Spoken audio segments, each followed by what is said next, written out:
RBI ने 2000 के note बदलने का निर्णय ले लिया है।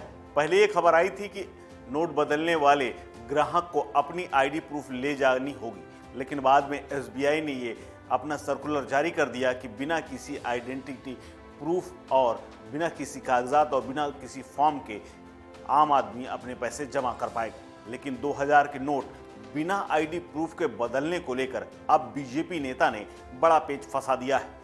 बीजेपी नेता अश्विनी उपाध्याय ने दिल्ली हाई कोर्ट का दरवाजा खटखटाया है। बताया जा रहा है कि इसे लेकर अश्विनी उपाध्याय ने हाई कोर्ट में एक जनहित याचिका दायर की है, जिसमें यह कहा गया है कि बिना फॉर्म भराए हुए, बिना किसी फॉर्मेलिटी और बिना किसी आईडी प्रूफ के 2000 के नोट नहीं जमा कराए जाने चाहिए। आपको बता दें, आरबीआई ने शुक्रवार को 2000 रुपए के नोट चलन से वापस करने की घोषणा कर दी थी। इस जनहित याचिका में कहा गया है कि 2000 के नोट बिना किसी मांग पर्ची और पहचान पत्र के जमा कराने और अन्य छोटे मूल्य के नोट में नकद भुगतान किए जाने का आदेश मनमाना है, तर्कहीन है और भारत के संविधान की अनुच्छेद 14 का उल्लंघन है। नमस्कार, मैं हूं कुलदीप द्विवेदी और आप देख रहे हैं वन इंडिया हिंदी।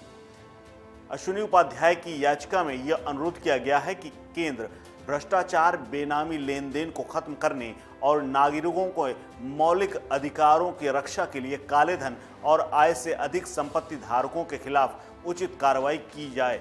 याचिका में यह भी कहा गया है कि वर्तमान में भारत की कुल जनसंख्या तकरीबन 142 करोड़ है। परिवारों की कुल संख्या तकरीबन 30 करोड़ है।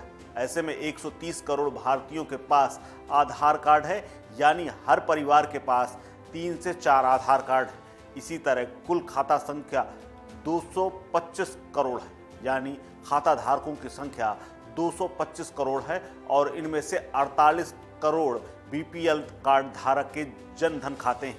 इनका मतलब है कि हर परिवार के पास एक बैंक खाता है। हाल ही में केंद्र द्वारा ये घोषणा की गई थी कि हर परिवार के पास आधार कार्ड और बैंक खाता होना चाहिए। इसीलिए भारतीय रिजर्व बैंक को पहचान प्रमाण पत्र प्राप्त किए बिना 2000 के नोट बदलने की अनुमति क्यों दी गई, ये सबसे बड़ा सवाल है।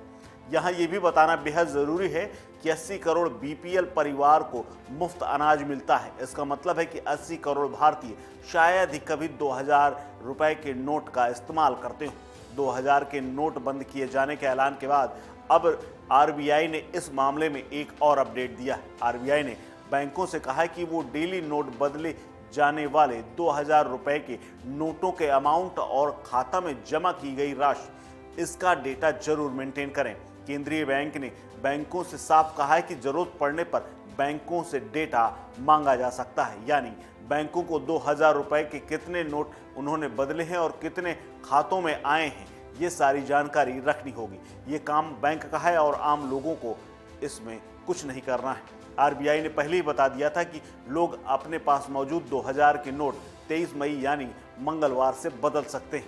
कहा यह भी गया है कि आरबीआई के अनुसार संचालन में 2000 बैंक नोटों का कुल मूल्य रुपए से घट गया है।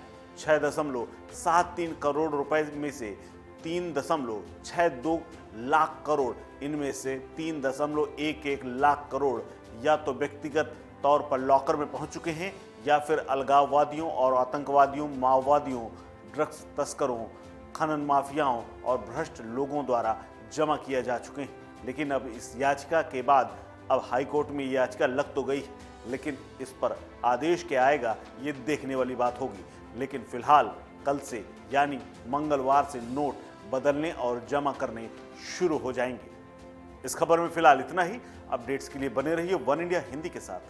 नमस्कार।